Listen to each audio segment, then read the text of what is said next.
We at Chapin's Inferno, a wandering cauldron of politically incorrect commentary, would like to thank subscriber Mr. Rich Bum from Belgium for reminding me that an excellent book has been released by Dr.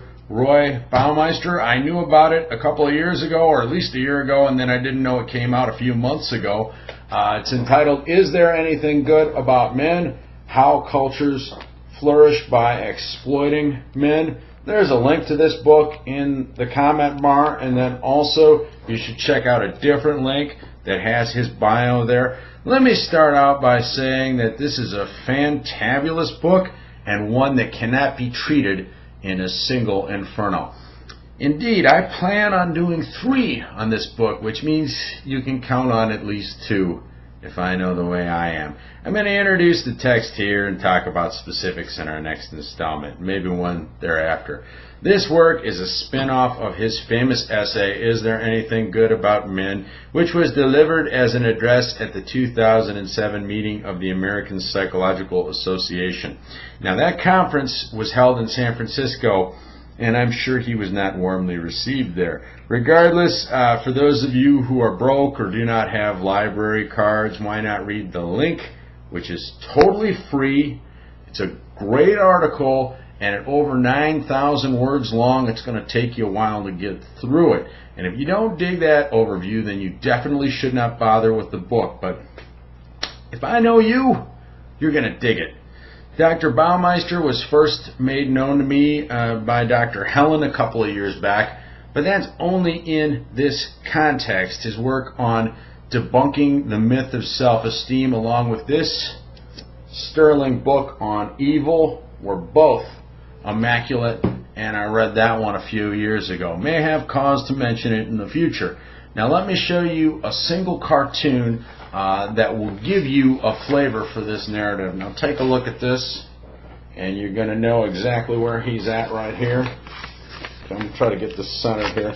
Shows a prehistoric couple standing behind a woolly mammoth, and the woman has her hands on a spear, and she says to the man with a basket of berries, on second thought, you hunt, I'll gather. That's a heck of a visual introduction.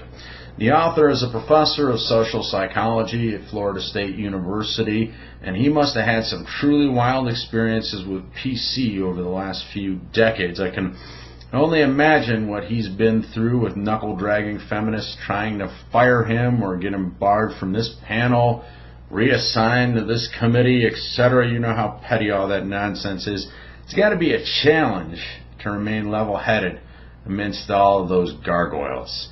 He alludes to academia occasionally, such as in this exchange that he overheard between 2 manginas. I recall listening to 2 literature professors discussing their interpretive strategies, and they bandied about the terms masculinist and feminist. Although both of the professors were men, it was obvious to them that masculinist was bad and feminist was good, and they were each striving to outdo the other one on whose ideas were more feminist. Yay!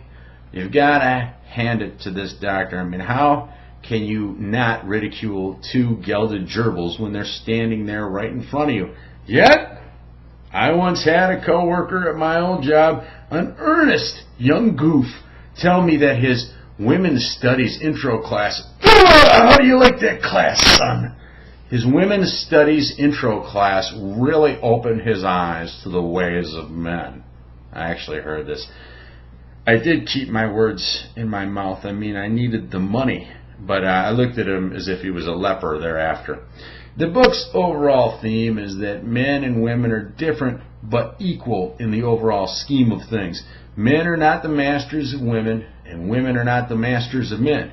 Baumeister interprets all disparities among the sexes through the lens of trade-offs, which is the arch enemy of utopians everywhere. But just as with politics, when you do one thing, there is both an intended and an unintended consequence. Not everything is positive, and not everything is negative. If women are better at something, it probably means that they're worse at something else.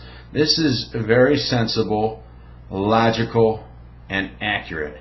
There should be nothing controversial about his viewpoint. that there is illustrates that in 2011, men are the helots of the Western world. Now, you're not allowed to say anything supportive or flattering about men because doing so amounts to oppressing women. Foul but true. Dr. Baumeister showcases the methods by which men are exploited in the context of everyday life. You know, a lot of this perspective here is going to be familiar to you.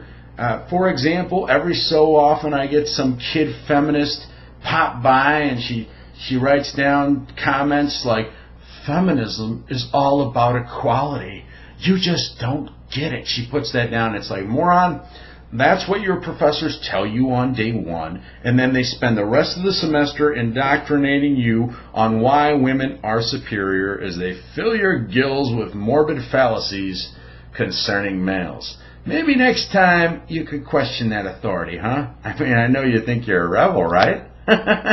But Dr. Baumeister has no illusions about the femi-supremacist. He says, the early feminists wanted equality, and it served their goal to deny that there were any real gender differences. But feminist chauvinists were among them, those who resented and disliked men, and they gradually took control of the feminist movement. Hence, they embraced any findings of women being better than men, even if it went against their equality theme. Gradually, the feminists in gender studies abandoned the idea of equality. Why settle for a tie when you can be sure of winning? Yepper. And I say, read this book and fight the power. Don't worry, we're not done. I just got the siege engine up and running. I'll see you soon.